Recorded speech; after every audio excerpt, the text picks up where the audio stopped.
નવસારીથી breaking news સામે આવ્યા છે કે જિલ્લામાં મુખ્યમંત્રી ભૂપેન્દ્રભાઈ પટેલની મહત્વપૂર્ણ મુલાકાત નિર્ધારિત છે।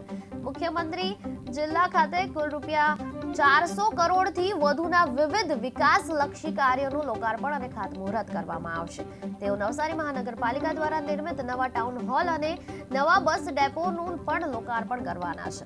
આ અનુસંધાને જિલ્લા કલેક્ટર શિપ્રા આગરે, મહાનગરપાલિકા કમિશનર દેવ ચૌધરી અને જિલ્લા વિકાસ અધિકારી પુષ્પલતાએ સ્થળોની મુલાકાત લઈને ટાઉન હોલ ખાતે બેઠક યોજી મુખ્યમંત્રીના પ્રવાસને ધ્યાનમાં રાખીને જિલ્લા વહીવટી તંત્ર દ્વારા વિસ્તૃત સ્થળ તપાસ પણ પૂર્ણ કરવામાં આવી છે। માનનીય મુખ્યમંત્રી શ્રી નવસારીમાં વિવિધ ખાતાના ખાતમુહૂર્ત અને લોકાર્પણના કાર્યક્રમોમાં પધારે છે, જેમાં મોટા ભાગના 2 પ્રોગ્રામ છે। એક મહાનગરપાલિકાના વિવિધ ખાતમુહૂર્ત અને લોકાર્પણના કાર્યક્રમ છે, એની સાથે જ નવસારીનું બની રહેલું મોટું નવું જે બસ પોર્ટ છે એનું લોકાર્પણ થશે।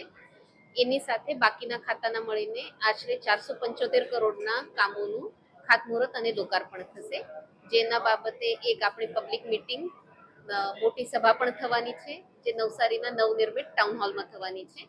આના બાબતે લોકો મુખ્યમંત્રી શ્રીનું અભિવાદન કરવા માંગે છે। એના બાબતે આ કાર્યક્રમોની તૈયારીમાં વહીવટી તંત્ર વતી બધી તૈયારીઓ કરવામાં આવેલી છે અને એની સાથે જ આ કાર્યક્રમોમાં નવસારીના નગરજનોને માનનીય મુખ્યમંત્રી શ્રી જ્યારે આવે છે ત્યારે અભિવાદન માટે પણ અમે લોકો અપીલ કરીએ છીએ।